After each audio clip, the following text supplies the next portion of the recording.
एक तुम्ही समजून घ्या, हा अपघात होता का घात होता असा प्रश्न तुम्ही केला तर आमची शंका म्हणजे माझी आणि असंख्य महाराष्ट्रातल्या लोकांची शंका आहे की हा घात होता। आता तुम्ही जर प्रेझेंटेशन बघितलं असेल तर 60-70 पानाचं मी प्रेझेंटेशन केलं।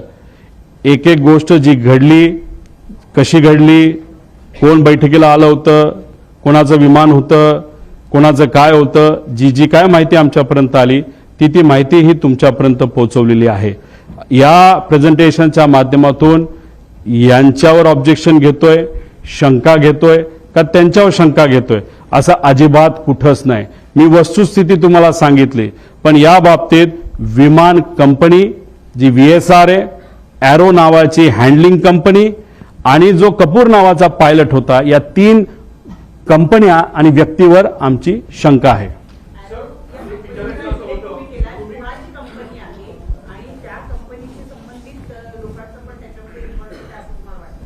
या पुऱ्या डिस्कशनमध्ये तुम्ही बघितलं असेल, एरो नावाच्या कंपनीने VSRचं हे विमान हायर केलं होतं। ते सरकारी GR प्रमाणे केलं होतं। साई आणि एरो या 2 कंपन्या यांनाच तिथं कॉन्ट्रॅक्ट दिलेला आहे की VIPंना विमान देण्याचं। आणि मग 15 ते 31 तारखेपर्यंत एरोची जबाबदारी त्याच्यामध्ये होती। एरोने ते बुकिंग केलं होतं। तो कोण पवार का कोण नावाचा जो माणूस आहे तो हँडलर आहे, तो एरोचा हँडलर आहे। त्यांनी सांगितलं होतं की व्हिजिबिलिटी ऑल ओके, म्हणजे कुठे ते मिसरिप्रेझेंटेशन झालं। ती कंपनी कोणाची कशी अजूनपर्यंत मला तरी काय माहिती मिळालेली नाही, पण बऱ्याच राज्यामध्ये आज जे कुठले सत्तेत आहेत त्या राज्यांबरोबर ती कंपनी काम करते असं मात्र त्या ठिकाणी आम्हाला कळालेलं। म्हणजे बऱ्याच मोठ्या लोकांचा त्यांचा संपर्क नाही तर ओळख असावी असं वाटतंय। सर, तुम्ही म्हणालात की CID ही कॉम्पिटंट एजन्सी नाही या प्रोब करता, तुम्ही ह्याच्यात हायकोर्ट और सुप्रीम कोर्ट मॉनिटर्ड प्रोबची स्पेसिफिक डिमांड करताय का? DGCAवर आमचा विश्वास आहे, पण बघा एक तुम्ही समजून घ्या, सरकारवर आमचं ॲलिगेशन नाही, कोणावर ॲलिगेशन नाही, पण ज्या गोष्टी घडल्या असाव्यात, अशा पद्धतीने काय गोष्टी झाल्या असाव्यात या पद्धतीची आमची शंका आहे। ती शंका पूर्ण करत असताना CID बद्दल आपल्या सगळ्यांना माहिती आहे। आता तिथं विमानाच्या म्हणजे एअरपोर्टवर पोलीस अधिकाऱ्यांना अलाउड नसतं, मग CID ह्या गोष्टी कशा करू शकतं? कारण हे शेवटी एक्सपर्ट ओपिनियन याच्यामध्ये लागणार आहे। मग एक्सपर्ट ओपिनियन कोणाकडे? अशा भारताच्या बाहेरच्या 1-2 कंपन्या तुम्ही हायर करा, या इन्व्हेस्टिगेशन मध्ये त्यांना तुम्ही ताकद घ्या। DGCAला सुद्धा एक टीम तुम्ही त्या ठिकाणी तयार करा। आणि अजून एक गोष्ट, ब्लॅक बॉक्स जेव्हा तुम्ही त्याचा अभ्यास कराल त्याचं जे पूर्ण रेकॉर्डिंग आहे, कारण गुजरातला जो ऍक्सिडेंट झाला त्याचं पूर्ण रेकॉर्डिंग पब्लिककडे मिळालेलं नाही, सिलेक्टेड गोष्टींचं रेकॉर्डिंग बाहेर आलेलं आहे। आमची मागणी आहे ब्लॅक बॉक्स मधलं जे कुठलं तिथं रेकॉर्डिंग आहे जे पूर्णपणे परिवारातल्या एका व्यक्तीला नाहीतर काही ठराविक लोकांना एक्सपर्ट बरोबर ते बघण्याची संधी सरकारकडनं त्याच्यामध्ये देण्यात यावी। आणि त्याच्याच बरोबर जे काही डिव्हाइसेस नाहीतर जी काही तिथं इक्विपमेंट्स होती त्याची जी मुवमेंट असेल ती सुद्धा आम्ही एखाद्या तज्ञाकडनं त्या ठिकाणी त्याचा अभ्यास करू। त्यामुळे CIDवर आम्ही आक्षेप घेत नाही, पण कधी कधी काय होतं, एका एजन्सीचं नाव दिल्यानंतर सामान्य लोकांना असं वाटतं अरे CID का बघती, कारण का एका मोठ्या सिरियलचं नाव CID होतं तर लोकांना वाटतं लय भारी काम, ते चांगलंच काम करतात, पण या टिपिकल घटनेबद्दल ते चांगलं काम करतील कारण का हे त्यांचं एक्सपर्टीज नाही। म्हणून जे एक्सपर्ट आहेत, डॉक्टर जर हृदयाचा असेल तर हृदयाच्याच डॉक्टरकडे जावं लागतं, डोळ्याच्या डॉक्टरकडे जाऊन चालत नाही असं आमचं मत आहे। गेल्या 10 दिवसामध्ये तुम्ही सांगितल्याप्रमाणे गेल्या 10 दिवसामध्ये फक्त CCTV चेक करतायत, ते सुद्धा एअरपोर्टवरचे।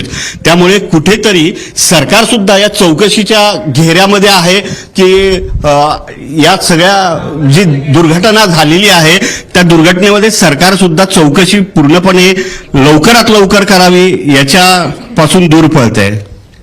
कुठेतरी काही प्रमाणात राजकीय दृष्टिकोनातून नाही, पण व्यावहारिक दृष्टिकोनातून कंपनीकडनं काय गोष्टी दाबण्यात येतात असं आमचं त्याच्यामध्ये मत आहे। CCTV फुटेज मुंबई एअरपोर्टचं अजूनपर्यंत घेतलं असं मला वाटत नाही।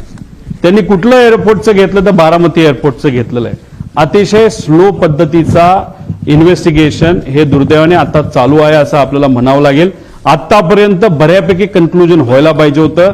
महाराष्ट्राचा या देशातलं सगळ्यात प्रगतिशील राज्य, त्याचा उपमुख्यमंत्री, या राज्यातला सर्वात जे काही प्रमुख 3 मोठे नेते असतील त्यातला एक नेता हा एका अपघातात त्या ठिकाणी मृत्युमुखी पडतो आणि त्याच्या बाबतीत तुम्ही काहीच जर तिथं इन्व्हेस्टिगेशन करत नसाल, तर संत गतीने करत असाल, तर असं थोडंसं दिसतं की या इन्व्हेस्टिगेशनमध्ये काही लोकांना कदाचित रसच नाही. म्हणून अशी गोष्ट दिसू नये.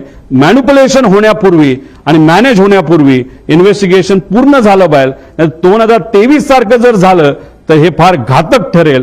दुसरी गोष्ट, VSRचे सगळे कॉन्ट्रॅक्ट कॅन्सल करण्यात यावे.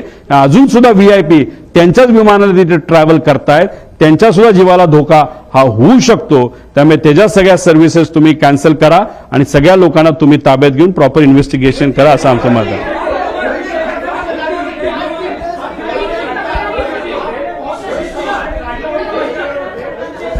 या बाबतीतलं माझ्याकडनं एक पत्र हे नक्कीच आम्ही दिल्लीला DGCAला त्या ठिकाणी देऊ, मंत्री महोदयांना देऊ आणि एक विनंती करू की ज्यांच्या कोणाकडे इन्व्हेस्टिगेशन आहे, म्हणजे CID करत असलं ते अथॉरिटी ही वेगळी आहे, त्यांना सांगून इंटरनॅशनल लेवलच्या काही कंपन्या आपल्याला घेता येतात का हे त्या ठिकाणी आपल्याला बघावं लागेल. आणि आज आम्हाला असं कळतंय की अजितदादांच्या पक्षाकडनं सुप्रियाताई आपलं सुनीता वहिनी काकींच्या मार्गदर्शनाखाली अमोल मिटकरी आणि काही ठोंबरेताई आणि काही लोक, बाबा पाटील, हे सगळे CM साहेबांना भेटले होते.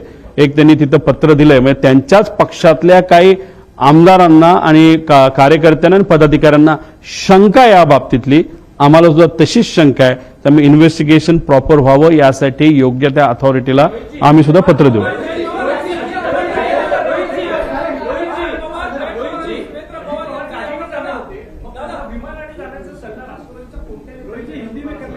मगाशी तुम्हाला सगळं मी त्या ठिकाणी सांगितलेलं आहे. कुणी काही सल्ला वगैरे त्या ठिकाणी दिला नसेल, पण लेट का झालं हे फक्त मी तुम्हा सर्वांना सांगितलं. तुम्ही सगळेच एक साथ बोलता, मला कसं करणार आहे?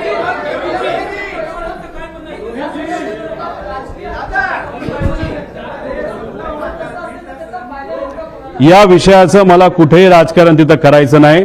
मी कुठंच काय तिथं बोलत नाही की कुठल्या राजकीय पक्षाचा याच्यामध्ये इन्व्हॉल्वमेंट आहे. याच्यामध्ये नक्कीच घात झाला एवढं मात्र त्या ठिकाणी मी म्हणतो. कसं झालं, का झालं, कोणामुळे झालं, काय झालं हे लोकांसमोर आलं पाहिजे आणि इन्व्हेस्टिगेशन ही प्रॉपर त्या ठिकाणी झाली पाहिजे. एवढंच या प्रेझेंटेशनच्या माध्यमातून मी सांगण्याचा प्रयत्न करतो. मराठीचे शेवटचे 2 प्रश्न घ्या, म्हणजे मी हिंदीत बोलतो. दोन मराठी.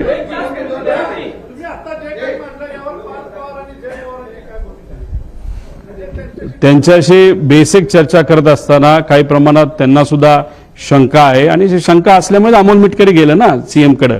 त्यांच्याच पक्षातले आमदार आणि कार्यकर्ते, मग ते काय गेले असतील? शंका असल्याशिवाय ते जाणार नाही. त्यांना शंका आहे, माझ्याकडे मला पण शंका आहे.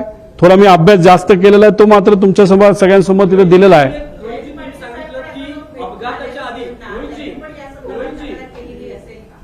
नाही, या बाबतीतलं मला काय माहित नाही, कारण मी अजून कोणाच्याच संपर्कात नाही. तुम्ही सर्वजण अभ्यासू पत्रकार असल्यामुळे चांगलं प्रेझेंटेशन व्हावं यासाठी मी प्रेझेंटेशनकडे जास्त लक्ष देऊन होतो.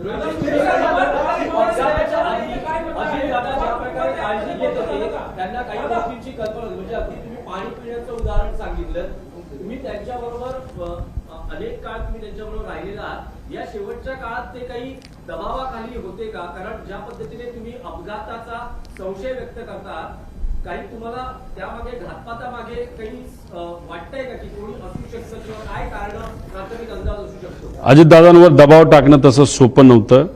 लढवया नेता त्याच्यामध्ये होते ते, पण काळजी नक्कीच ते तिथे घेत होते.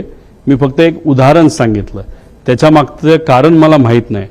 प्लॅस्टिकच्या बॉटलमध्ये टॅम्परिंग होऊ शकतं, त्या पाण्यामध्ये काही मिक्स केलं जाऊ शकतं, म्हणून त्यांनी ती बॉटल प्लॅस्टिकवरनं ग्लास बॉटलकडे ते तिथं वळले. हेलिकॉप्टरच्या बाबतीत मी माझा स्वतःचा अनुभव तुम्हाला तिथं सांगितला. म्हणजे काळजी कुठं ना कुठे ती त्या ठिकाणी ती होती. पाण्याच्या बाबतीत त्यांनी ऍक्शन नक्कीच तिथं घेतली.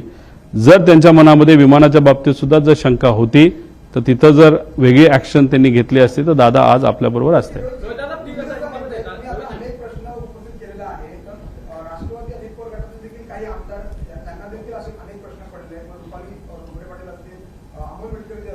मात्र दादांच्या जवळ असणारे आणि जबाबदार असणारे नेते कोणते पटेल असतील किंवा छगन भुजबळ असतील या बड्या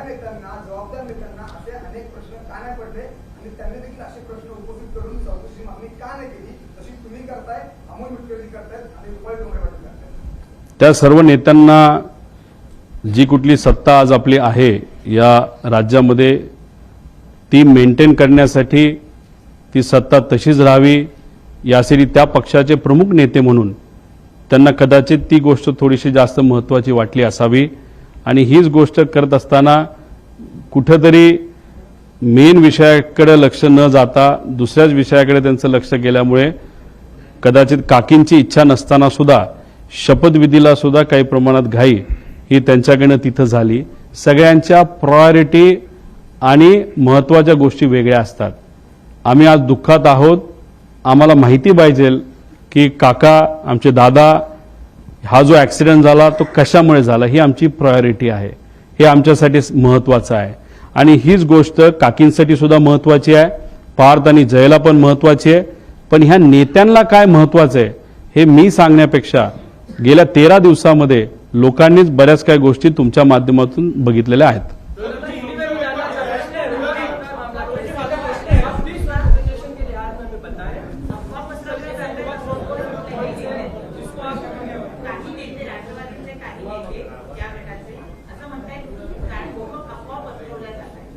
रोहित पवार एवढ्या मोठ्या कॅमेराच्या संख्येसमोर आणि एवढ्या अभ्यासू मराठी पत्रकारांच्या समोर प्रेझेंटेशनच्या माध्यमातून काय गोष्टी जर पुढे त्या ठिकाणी सांगत असतील तर ह्याला अफवा म्हणत नाही, ह्याला रोकटोक प्रेस कॉन्फरन्स त्या ठिकाणी म्हणतात आणि त्यांच्यात आणि आमच्यात हाच फरक आहे. ते काय काय म्हणेना आम्हाला काही घेणं देणं नाही. ते जे कुठले नेते असतील 4-5 त्यांचा पक्षच वेगळा आहे आणि आमचा पक्ष वेगळा आहे. काका मात्र आमचे त्या ठिकाणी गेलेले आहेत. त्यामुळे काकांच्या बाबतीत काय घडलं हे मला तरी माहिती पाहिजे. त्यांना माहिती नको असेल तर तो त्यांचा विषय आहे.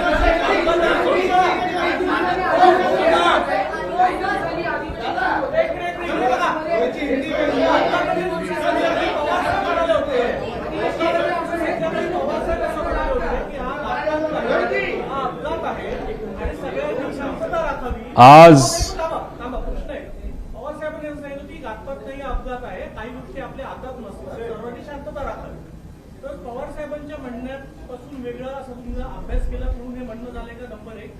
नंबर 2, तुम्ही जसं आता सांगितलं की जय आणि पार्थ यांची प्राथमिक चर्चा झाली. हे जे काही प्रेझेंटेशन तुम्ही केलं ते पवार साहेबांना दाखवलं आहे का आणि ते दाखवून नंतर आता तुम्ही प्रेस घेताय? साहेबांनी जे कुठलं स्टेटमेंट त्या ठिकाणी दिलं ते 28 तारखेला माझ्या अंदाजाने 12-1च्या दरम्यान तिथं दिलं असेल. काय असेल ते म्हणजे 6-7 तास झाले होते. मी 13 दिवसानंतर बोलतोय. 6 तासामध्ये आपल्याला किती कळतं आणि अंदाज काय असतात. आणि दुसऱ्या दिवशी लाखो लोक हे बारामतीमध्ये तिथे येणार होते. अर्धवट माहितीवर एखादं स्टेटमेंट मोठ्या नेत्याकडनं जर चुकीचं गेलं आणि त्याच्यावर जर लोकांनी वेगळी भूमिका घेतली तर मग जो महत्त्वाचा दिवस असतो तो दुःखाचा दिवस असतो पण महत्त्वाचा असतो. लाखो लोक वेगळं काहीतरी तिथं निर्णय घेऊ शकतात. हे एवढी मॅच्युरिटी आणि एवढा अभ्यास पवार साहेबांचा नक्कीच त्या ठिकाणी आहे. 6 तासामध्ये एखादं स्टेटमेंट देणं 13 दिवसामध्ये स्टेटमेंट देणं याच्यामध्ये नक्कीच त्याच्यामध्ये फरक आहे. काल पवार साहेबांशी मी बोलणार होतो पण तब्येतीचं कारण असल्यामुळे त्या ठिकाणी मला त्यांना ते प्रेझेंटेशन दाखवता आलं नाही. दुसरी गोष्ट तुम्हाला सांगतो की रोहित पवारने आजपर्यंत जे काही मीडियामध्ये स्टेटमेंट दिलेले आहेत, जे काही प्रेस कॉन्फरन्सेस घेतलेले आहेत याच्यामध्ये मी कोणाची परवानगी त्याच्यामध्ये घेतलेली नाही. विचाराचा पक्का असल्यामुळे पवार साहेबांच्या मनामध्ये काय याचा अंदाज असल्यामुळे आजपर्यंत गेल्या 7 ते 8 वर्षामध्ये माझ्या प्रेझेंटेशन माझ्या वागण्यावरनं माझ्या बोलण्यावरनं मी कुठेही तिथं चूक नाही तर कॉन्ट्रोवर्सी केली नाही. तर पवार साहेबांना माहीत होतं, टीव्हीवर सातत्याने येत होतं.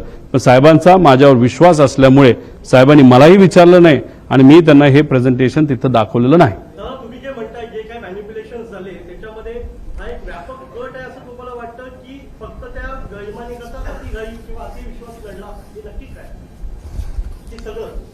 आता वैमानिक कसा होता, काय होता, त्याचं फायनान्शियल बॅकग्राऊंड काय, अजून कुठले विषय आहेत का, डिप्रेशनमध्ये होता का, मेंटल स्टेट त्याची कशी होती, डीजीसीएचे मेंटल स्टेटचे काही त्या नॉर्म्स आहेत, त्या मेंटल स्टेटचा वापर करून प्रेशर टाकून या पायलटच्या माध्यमातून हा घात घडून आणला. अनेक प्रश्न आहेत. त्यामुळे या प्रश्नावर कुठंतरी एक इन्व्हेस्टिगेशन होणं महत्वाचं आहे.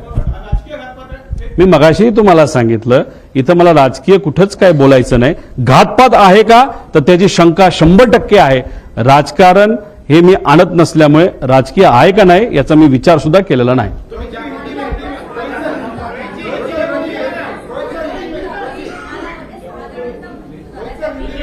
तो 6चा जो आकडा होता तो चुकीचा होता. त्याच्यामध्ये कॅल्क्युलेशनमध्ये चूक झाली.